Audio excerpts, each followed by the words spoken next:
Mom takes DNA test. Results show kids aren't hers.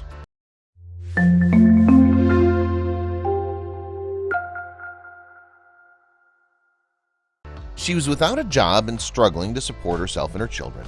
Then she got some devastating and perplexing news from the doctor. The DNA test said that her children weren't hers. But how is this even possible?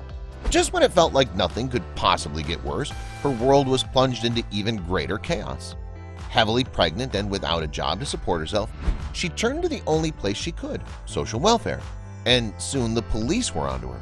The personal nightmare and accusations plagued her from the moment she woke to the second she was able to fall asleep, if she slept at all. Eventually, the final test results came back, but they only raised more questions. She hadn't even known that she'd had a twin. Before we begin, make sure to smash that like button, subscribe to our channel, and click the notification bell for more amazing videos. Lydia had a pretty rocky start to motherhood. She discovered she was pregnant with her first child at 21. However, she and the father had split up before either of them knew of the little life they'd created growing inside her. Even though the couple had gone separate ways, they had a second baby almost a year later, and life became fraught with unthinkable difficulties. In the constant on-again, off-again rhythm of Lydia and Jamie's relationship, she once again found herself alone, and now she had two small mouths to feed and support. Not just herself. Without a job or any way to support her small family, she needed help and she just couldn't cope with the baby's needs. Lydia made the difficult decision. She had no other choice. Lydia applied for welfare benefits when she realized she was in over her head. She would need to get DNA tests to prove that Jamie was the father, as was required by the state prosecutor's office. As a matter of course, Lydia was also DNA tested. She went home and waited for much-needed financial relief from the state, but that was far from what she would get. A few months later, after the process was near completion, Lydia got a call from the prosecutor's office. He called me and I said, "Well, can't you give me the results over the phone?" He goes, "You really need to come up to the office." So that's when I went up to the office. I went into the back room and it was just him and a lady. They sat there and just stared at me now. Finally, she got the answer and it was exactly the answer she expected. He goes, "Well, he's 99% the father." For Jamie, this was just a formality. She already knew that Jamie was the father. However, they kept talking and nothing they said made any sense.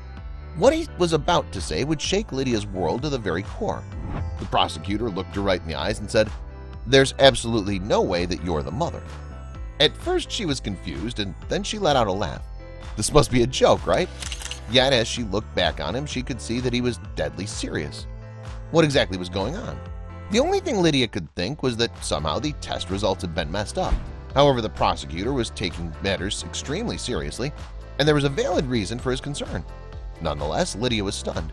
She couldn't believe what the DNA results said. They were serious. I could just see the seriousness in their faces. I mean, they're just staring me down. And then the interrogation started, right there in that little back room, without warning and without mercy. The questions were endless and accusatory. Are you Lydia Fairchild? Who are you really? Where did you get these kids from? Did your sister have these children and you're using them to commit welfare fraud? And there it was, the explanation for everything that was happening to her. They thought that she'd been caught committing fraud and they were relentless. They just kept on drilling me, Lydia remembers vividly.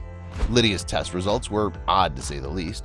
A normal DNA test proving the link between mother and child should show a 50% match when comparing the DNA patterns. The state prosecutor knew there was a 1 in a billion chance that Lydia was the birth mother of both the children. Her pattern had 0 matches with either of her children. She demanded a retest. There was no lab error. The family was tested 3 separate times, and each time the test came back, it clearly showed that Lydia was not the boy's mother, and Jamie was the father of both. In complete hysterics, Lydia called the only person she could, her mother. Lydia called me up and she was hysterically crying. When she said that she got the test back and it said that she wasn't the mother, I just started laughing. I couldn't understand why she was crying, and I said that it's so stupid that they've got to do it again. She said, "Mom, they've done it 3 times and it's not working." The future of Lydia's family would not have gone further than this. She would have been imprisoned, if not for one woman half a thousand miles away named Karen Keegan. Karen discovered an extremely rare genetic disorder when she was diagnosed with an illness that required her to receive a new kidney. Obviously, the first people that were tested were her 3 children, already grown up, and her biological sons. None of her sons matched her DNA. Karen would become the only beacon of hope in Lydia's world, and she didn't even know that she existed. Karen was working closely with a team of scientific investigators, and she was extremely interested in the research for numerous reasons.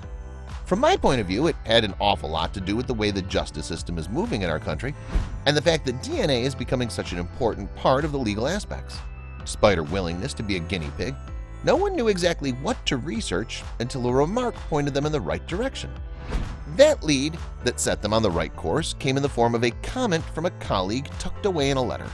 It noted that it was very rare and that only 40 known cases were said to have been known worldwide, but perhaps it's the answer they're looking for. Was there a possibility that Karen was a chimera? Chimerism is an extremely rare condition where people have not just one but two DNA profiles. And it was clearly stated that this is a very rare event, and to have someone look externally normal and able to have children made it a very rare consideration. And it was an even lower likelihood that they picked up on it and decided to embark on additional testing to establish whether or not Karen was a chimera. Could Karen Keegan really be a chimera if she had a second set of DNA? Could explain everything. Inside the bodies of chimeras, there is not one but two completely different genetic identities created from separate sets of DNA. Literally two different people in one body. It sounded impossible, and most of the studied cases reported physical abnormalities, such as completely different skin pigmentations in very unusual straight lines. Karen didn't have any of that, and neither did Lydia. Lydia was facing the full brunt of the law, being summoned to court to prove her relation to her two young children when she found that she was pregnant again and Jamie was the father. It was too much to bear, and she felt alone and had no idea what to do. No one would believe her. She called every lawyer she could, but not one of them would take her case. They all told her the same thing. DNA's foolproof. There's no way to win your case. It was her versus the state. The trial went badly for Lydia. The judge agreed that based on existing evidence, Lydia was not the biological mother. The prosecutors wanted separate guardians to be appointed for each child while the investigations continued. Jamie was standing beside the mother of his children the entire time, also completely baffled. I knew they'd be taken away because they said that they were already setting up guardian parents to do just that. I just didn't understand. It's not like the kids were in danger, and you know she's a good mom. It just felt like that was one old scam. The judge was torn. On the one hand, the DNA evidence didn't lie. He had no choice but to side with it. But Lydia's emotions and determination to keep her children was extremely unusual for a person who was trying to work the system for benefits. He ordered a very strange action to be done. Using the imminent birth of her third baby as a simple experiment, he did something unprecedented.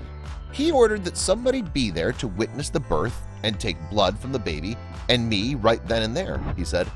We'll go from there. When Lydia went into labor, everyone was focused on the birth.